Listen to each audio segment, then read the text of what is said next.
Healthcare, how much does this cost in Colombia? This one is really going to shock you guys. There's a very special client of mine. She told me, I'm almost 60 years old. I paid $1,300 a month for my policy in the US with an Wow. out-of-pocket deductible of $2,500. And she is paying right now on the middle plan that I have $330 a month. Hang on one second, right?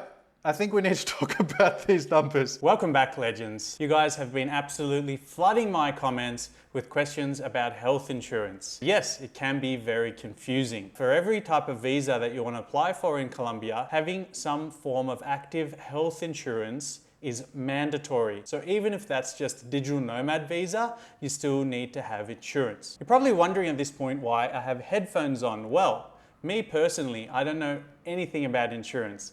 That's why today I've teamed up with an expert. She's been helping clients for more than 15 years. Today, she's been nice enough to join us and she's going to explain everything we need to know about health insurance for expats in Colombia. So Angela, thanks for joining me on this video today and giving some of your time to teach my subscribers and anyone watching this video all about health insurance in Colombia. Could you tell us a bit about your background? Thank you for having me over. I really appreciate this invitation because I'm always very open to educating expats and any foreigner who needs information. I was an expat myself in the United States and I grew up in the United States. That gives me a great advantage in trying to teach all my clients and people that reach out how insurance works. I've been 15 years in the market. I have over 400 expats on my database that are clients. And you also have a perfect 5-star review on Google from, at this point of recording, September 2023. So that's really good, especially for someone providing services in Colombia, because we all know, unfortunately, the level of customer service you sometimes get in Colombia. Yes, that's really satisfying to me because I feel like, okay, I'm doing the right thing. Absolutely. You have a very high level of service and you've satisfied over 400 customers. And obviously you're an expert, you know what you're talking about. So with that said, let's move into talking about health insurance. The first question I have here for you, Angela, is that obviously we know that health insurance is mandatory for all visas, whether it be visitor visa or migrant visa. So just for anyone who doesn't know, there's 2 types of visas you can get to stay in Colombia. One is the visitor visa, which encapsulates things such as the student visa and digital nomad visa. Those are the 2 most popular types. But those type of visas, they don't count towards residency. So even if you stay for 200 years, you can't apply for a residency. However, the migrant visa, so those are things such as marriage visa, business visa, investment visa, retirement visa. Every year you accumulate on those visas, you can use it to add up to your 5 years of residence visa, and then you can apply to be a resident, permanent resident of Colombia. So that's an important fact to know as we get into explaining these visas. Angela, let's begin speaking about the visitor visas first of all, okay? Most people watching this video are going to be on the digital nomad visa, right? What kind of health insurance is required for someone to get the digital nomad visa? One is comprehensive private insurance through SUDA, who is the main provider in Colombia with many years of experience as a provider, 80 years. And then I also represent Access Car, which is travel insurance. Comprehensive private insurance, we have 3 levels. We have Evoluciona, we have Clásico, and we have Global. You can go with the lower level insurance, which is Evoluciona, and that will be sufficient for any of your visas. How about third-party providers or different insurance providers of travel insurance? There's many travel insurance for nomad this, nomad that. If I click there and I say cover me for 1 year in Colombia and buy a policy through them, can I use that? Yes, I've heard you can. What the government is looking to is that anybody who comes as a visitor or somebody like a nomad or somebody who wants to explore a country and live here who's not Colombian, I'm sorry. The government is trying to be safe in a way that you don't become a burden to the government, because by law they can't leave you to die. They have to take you in the hospital. So that would be like a huge burden for all the Colombians who pay their government insurance and the EPS and what you might call. So that's why the government has become so strict, and especially after COVID, because I've been 14 years, but during COVID and after COVID, they became very, very strict, and that you have to have an insurance in Colombia. But the good thing with SUDA is that I can enroll clients with a passport, and they don't know that. Okay. They think it's, well, I need to have a cedula. No, I No, can. just a passport. No, I have so many clients with a passport, and they're still with passports. All the other providers don't allow you with passport. Okay, so Sura is the only one you can do with passport. All the other ones you need a cedula. Yes, and access card, you obvious the travel part, you can buy Yeah. it with a passport. So with that Exactly. said, I know you know about prices and stuff. We might leave that for a bit later in the video for anyone who wants to know how much Okay. this might cost. But let's keep moving. Yeah, that's the visitor visa. So these are the options we just spoke about, and you need to present a coverage for the entire period of your visa. I have heard a lot of people talking about a little hack. Usually, digital nomad visas handed out for 1 year. But I've heard some rumors that people say if you have 2 years of insurance coverage, they're being given digital nomad visa of 2 years. Is this any truth in this? No, that's not correct. I've learned from my lawyers. I have a couple of lawyers that are partnering with me. They were explaining to me that usually when you apply first time for a visa, they're only going to give it to you for a year. But when you apply for your visa, say in an embassy outside Colombia, say in the United States, sometimes they do give it for you for a longer term. A little thing that I take from what you just said is that if someone is already in the US, maybe they visited Colombia a few times and they know when they come back, boom, I want to stay there on a visa. A better way to do it would be to apply from the embassy in their own country, because they will have a higher chance of getting a longer period of digital nomad visa. Yes, that's what I understand from my lawyer, because I was asking him that, because I have like a client who just enrolled under my middle plan, the middle level, and she applied for a nomad, and she's like, why did they only give me, this is funny, they gave her only 10 months on her Yeah. visa. Oh, wow. And she's like, why? And I'm like, it's sometimes the officer, so many things that could happen. It's like in her case, I really don't understand why. Okay. It's just Yeah. dependent on who you get, I guess. Yes, exactly. So Angela, we've talked now about visitors visas, right?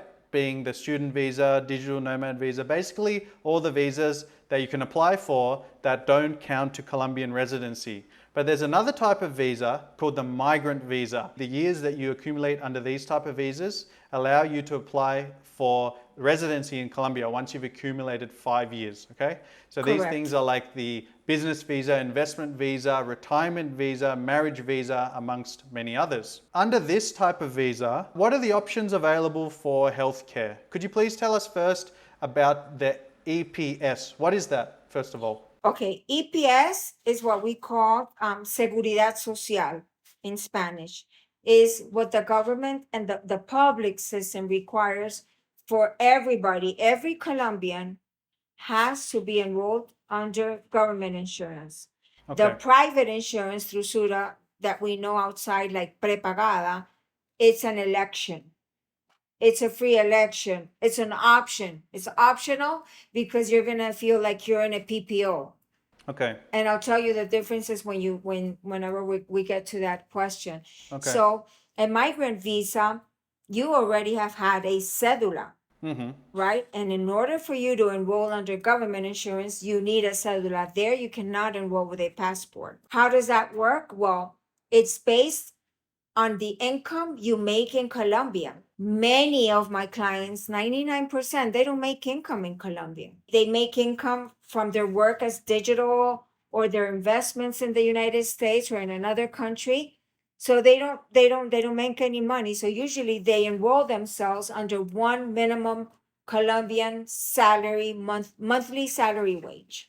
Okay, which is about Okay. $300 a month. Yes, it's like 1,100,000 pesos a month. Between So, $300 and $400. right. So since we base it on 12.5% of that income, I just enrolled the family. It's like 145,000 pesos per month for the whole family. Oof. You can have your beneficiary as your wife, your husband, your kids under 18, Okay. under you, but you only pay for one for the head of the household. $30 a month Yes. for the EPS. Right. Wow. Okay. I have many questions to ask right now. I'm kind of shocked at this price. I want to ask you what that includes, what this health insurance includes. So please remember that. But first, the other question that I wanted to ask was, it depends on your income, right? Anyone watching this, basically, no one's going to be working for a Colombian company. Most people are going to be working for a US company or working for themselves and earning money. For example, I make money from YouTube. I make money from making videos for US clients, things like that. I don't need to, that's not income that I need to declare to the EPS. I can just put minimum salary. Minimum, correct. Wow. And that's how usually clients do it at the beginning. But for example, if you have like assets in Colombia and you have an accountant and you start, investing huge or not huge, but considerably, and you're paying taxes in Colombia, EPS is connected to the DIAN. DIAN is like the IRS in the US. So if they're connected, they might come up. They're not gonna, fine you or run you out of the country. But if they notice, like, okay, this person is paying for EPS for a minimum wage. How can a minimum wage person have a home of mil millones de pesos, Yeah. a Mercedes Benz? You know what I mean? So Okay. it's logical. It's logical, okay. But if you don't have that in your life, in your current life in Colombia, you can do it on a minimum wage. Or if you want to be safe, you can do it on 2 minimum wage. Okay. But when you start growing economically with your assets, it's good to ask your accountant, and you can always change that. Thanks for that information. That's good. Guys, I'm just going to tell you right now, this is a very important point because we're actually launching our Medellin Masterclass very soon, and we just got done filming a couple of modules about tax, okay? And there's a couple of things that the Colombian government requires you to do once you become a tax resident. One of those things is declaring your wealth. When you have like a wealth of say 500,000 and you need to declare that wealth to show that you have money to buy properties. And as Angela was saying, if you're declaring you're making $200 a month but have $200,000 wealth and $50,000 income, they're going to be like, what's going on? And then you don't want to get on the bad side of IRS or DIAN or anyone who's going to come and audit you. So just be careful. If you want more information on that, there's not enough time to talk about it in this video, but it's all in our masterclass. But with that said, let's get to the next question that I wanted to ask you. That tip is you can reduce your cost to about $30 a month by declaring minimum wage. What does that include, that EPS coverage? Yeah, what type of healthcare is that? Okay, that's public again, like I said, and it's a right for everybody who lives in Colombia with a cédula to enroll. Okay. You can enroll, anybody can enroll. I provide the service. I make there's no middle person like in the private policies or an agent for you to do that. You do it on your own. But Okay. what does it include? It's public. For you to get an appointment, you gotta go online. It's not as easy. Like things in Yeah. Colombia are a little bit complicated. You cannot go see a specialist unless you get a referral first from a Okay. general doctor. Uh-huh. If you need a diagnostic exam, that has to be pre-authorized. I could say that EPS is not as efficient and as timely as the prepagada private SURA. It's going to take forever. How long normally would the wait time be under the EPS? Wow. It could be 3, 4, 5 months. Sometimes you're lucky 2, 1 month. Wow. It's unpredictable. So it's not really a good form of insurance. It's only there, from what you're telling me, it's only good to have it as like a safety net. Maybe it could be good for someone young age, you know, under 40, living healthy, but maybe for someone who's maybe above 50 or 60, where you're starting to have a few aches and pains and you need some medical attention immediately if something might happen, EPS, you would say not a good option, right? And I want to say, and EPS SURA is the best in the market compared to the other providers on EPS. Some people are very lucky and do very well with their EPS. It's like really unpredictable, but the fact that you have to make a line, like wait for authorizations, that to me is like a no-no, because I want to have immediate service. Okay. For my preventive care, immediate appointments. So Absolutely. again, It all depends. It might work for someone phenomenal, and then for another person not as good. The other thing with EPS that is, this is a good part of the EPS, that a lot of prescription medication you can get it for free, generic. Oh, okay. It's free under the EPS Yes. for So you can, $30 a month package. Free. yes, right, Whoa, exactly. how does that doesn't even make sense? And you know what? I also recommend some clients of mine, like, say, for example, someone that comes with a really bad pre existing. Yep. The EPS always by law has to admit you. Oh, okay. They have to. Okay. In the private, it depends on the pre existing, how serious. And I always enroll them because I tell them you never know if you're in an accident or in an emergency because of your pre-existing. You need a hospital. So Yeah. at least you have that covered. But then when it's doctor's visits, lab work, diagnostics, they'll end up paying out of pocket. Okay.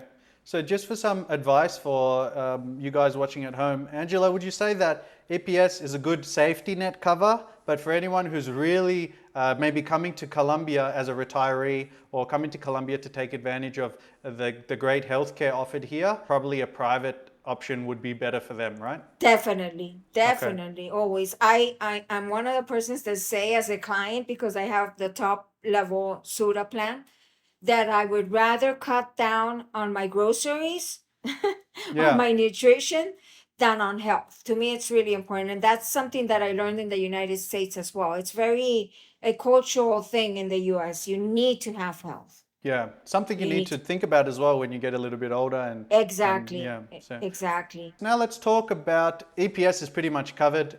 Guys, if you have any other questions, leave them in the comments. Maybe Angela will even drop in and answer some of the comments. Of course. We also have a link to her contact in the description. So if you want to contact her directly and ask some questions. But the next thing we want to talk about is the Medicina Prepagada, which translation basically means private health insurance. There might be some confusion with this one, but to make it clear, you buy EPS and then on top of that, you also have to buy private health insurance if you want it, right? Or is it that like you buy the private health insurance and the health insurance includes the EPS? How does that work? Are they completely separate things? When you buy the private insurance, again, you can do it with a passport. And if you've done it with a passport, that means you cannot have EPS at all. They're separate. Private is separate from EPS. It's an election.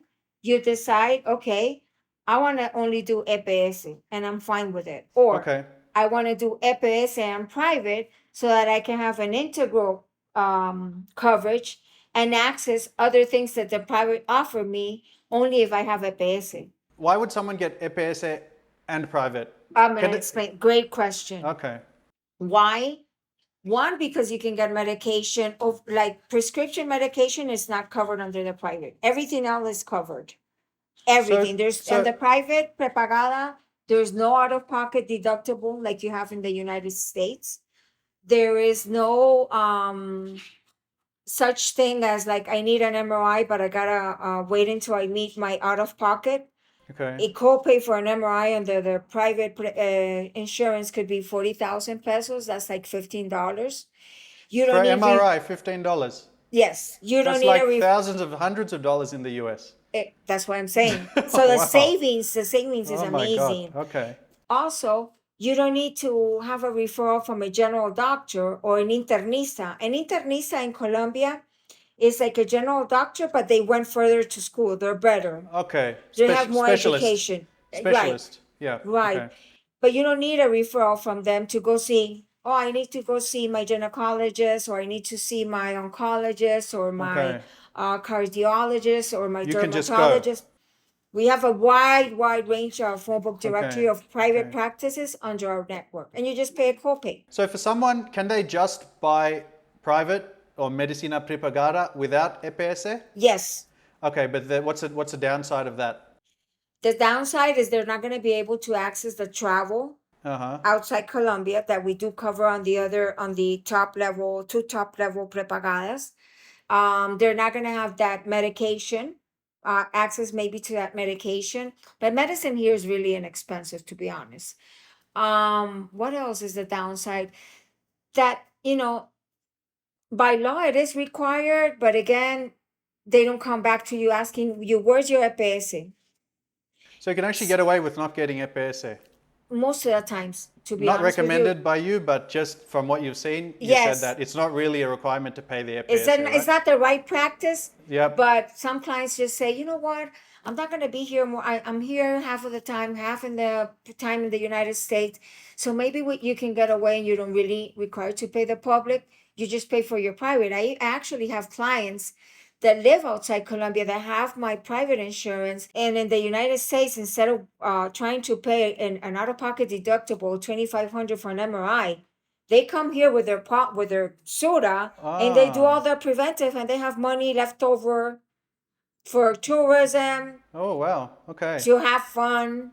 Okay. That's another Yeah. option I never really thought about. Someone who's doesn't even live in Colombia can just get the health insurance Yes. here, get the Yes. visa, and then just visit here to take advantage of the awesome healthcare, cheap healthcare, and then go back to the US. And not even have a visa. I Yeah. have clients with a passport, Americans who's they love the health system here and they're like, you know what, I'm gonna do all my preventive. Wow, that's amazing. Wow, Yes. this is quite an eye-opening interview because I never really knew many of these things. Right. So that's really good. But let's get to the next question. One huge reason that people move here is because of the affordable healthcare, like you just mentioned. And now it seems that some people don't even move here. They just stay there and come here for the health insurance. It's true. As we get with Colombia, I'm sure you know it, living in the US must have been much worse for you. There's still some idiots who think Colombia is this third world, ruins, I war-torn, know. Pablo Escobar place. So they might Right. be watching this video and say, Colombia, healthcare, they're just going to come and chop me open and they don't know any idea, they don't have education.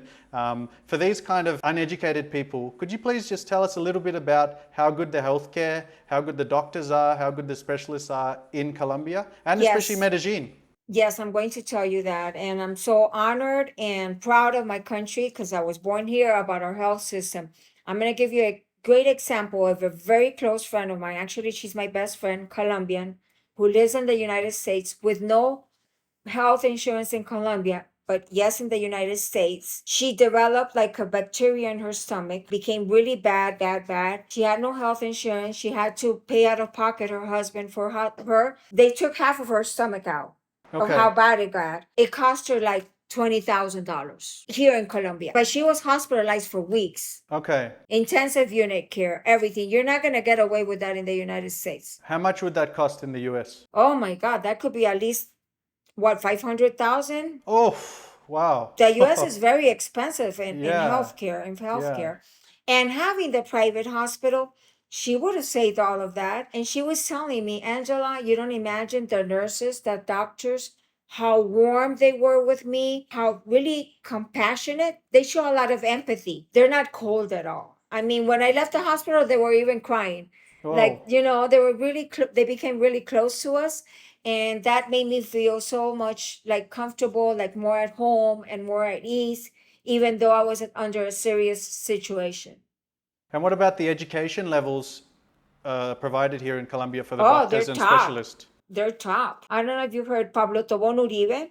It's one of the top ranked hospitals in Latin America. I think they're ranked 7. They're a university. They do scientific research inside the hospital, and they have the best doctors, best nurses. I mean, it's amazing. With anything Colombia related, unfortunately, because of the past and whatever stereotypes, the media. Anytime you tell someone something good about Colombia, I've seen it in all my videos. I see many stupid comments, Oh, I all the know. time. Everything is met with some sort of skepticism. That's why I just wanted to ask you that Right. question. No, it's amazing. It's lovely. It's Yeah. lovely. You already said a little bit about the cost of how much it can be, like, well, they're 500,000 or 20,000. But let's actually talk a little bit about health insurance costs. Apples for apples, same level health insurance cost. Are you turning pages? You got notes already prepared? Yeah, I got my notes.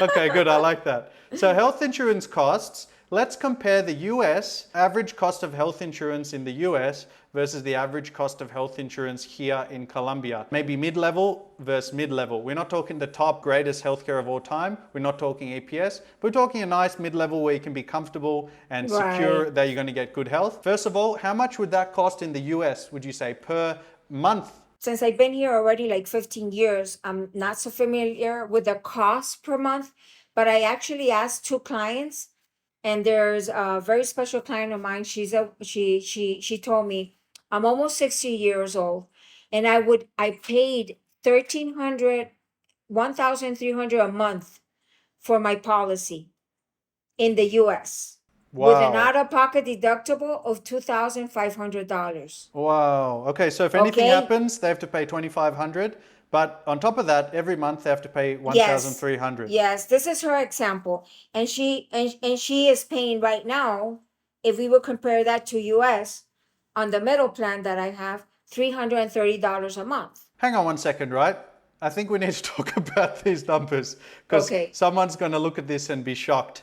So your client pays 1,300 a month. That's $15,000 a year. She's 60 years old. And this is what obvi- she told me. Like, we Yeah. were having lunch yesterday, and I told her I'm having an interview.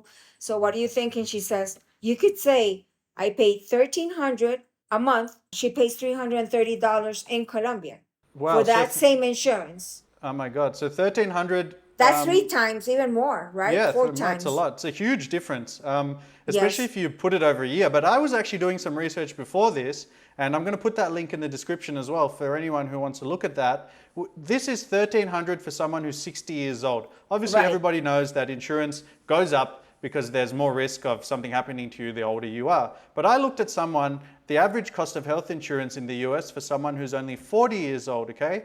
And that was even, the figure I got was somewhere in the range of $450. So even Right. that is quite expensive. So $450 over a year is $5,400. But if you use the example of your friend Angela, who's 60, 1,300 over 12 months is a little bit over $15,000 a year. That's Right. crazy, especially for someone approaching retirement age. That's very unaffordable. Right. And you said for the same coverage in Colombia is how much? For the same coverage is $330 a month. Over a year, she's saving almost $12,000. Yes. Oh, wow. Yes. This is something that I did ask, and I wrote it down because I was like, wow. Oh my God, that's crazy. If you like, I can give you like an average cost on the plan Evoluciona, which is a good plan and affordable for everything and for everybody. I know you wanted that. And say, for example, for a person between 25 and 40, it's going to cost them 322,000 pesos a month. That's like $80. That's about a mid-level plan? Yes, that's a Okay. mid-level. And then when you go from 41-year-old to 50, Yeah. it's going to be 462,000 pesos. About $115 a month. What about over 50, Angela? From 51 to 59, it's 690,000 pesos. And you don't have that out-of-pocket deductible that burden. Also in the United States, I understand that when you're having a major surgery that is beyond reasonable, you end up paying a part of the surgery. Did you know that? No, I didn't know that. I'm not from the Yes. US. We have health Oh, you're insurance in Australian. Australia. I know, Australia is amazing. Yeah. But in the United States, not only the out-of-pocket, but then if the surgery is really something beyond reasonable, you end up paying like 20 or 30% of the surgery. Here, Wow. Okay. it's unlimited doctor's visits, unlimited diagnostics, lab work, hospitalization, physical therapy, organ transplant, dialysis, side effects from chemo. There's so Wow. many to it. One major point that we should reiterate for everybody watching at home is that there's no out-of-pocket deductible on this. So you just No. buy the health insurance plan and you go to hospital and do whatever. You don't pay zero? Zero. You just pay, for example, let's say you go to the emergency room because you're feeling really bad, and they're going to charge you a copay of like 80,000 pesos because you went to the emergency room, and you're taken care of on the emergency room. If you need anything, that helps you, medication, whatever, you're taken care of. You don't pay for anything except the copay. But if they decide that it's serious enough that you need to be hospitalized, they refund you that copay, and you pay zero. That is some incredible information. I'm sure anyone watching this in the US paying for health insurance there is going to be absolutely shocked at the level of service you can get in Colombia and how cheap it is. That's really, really cool. Is there any other tips or information you want to share? Tips is that you need to really go to the right person to get information, because I've seen a lot in Colombia and Medellin among expats that they have misinformation. A neighbor tells them, example, you need a cedula to enroll, or you need a passport, or why does it my insurance cost me 200,000 pesos and yours is 400,000? Maybe it's the age, you know?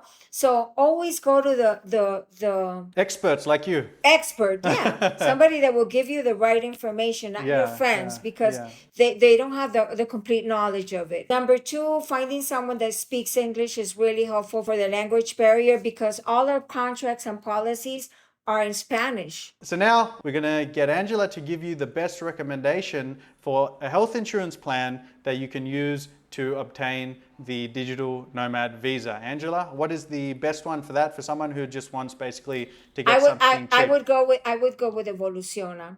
Usually my nomads are pretty young, and it's gonna cost them 322,000 pesos a month. Pay the whole year because they make a savings and they're not charged a finance charge. For those looking to stay a bit longer term in Colombia, we don't have enough time in this video to cover the migrant visa options and Angela's recommendations as well. But in our Medellin masterclass, we're going to be continuing this conversation with Angela. We're going to be getting her best recommendations for those who are looking to move here long term. In the meantime, in one of my recent videos, I made a list of the top 7 most shockingly cheap things about cost of living in Colombia, and healthcare was actually number 1. So if you want to see the other 6 things, check out this video here. Angela, what do you think number 2 was? Rent. You would be wrong. You need to watch the video as well.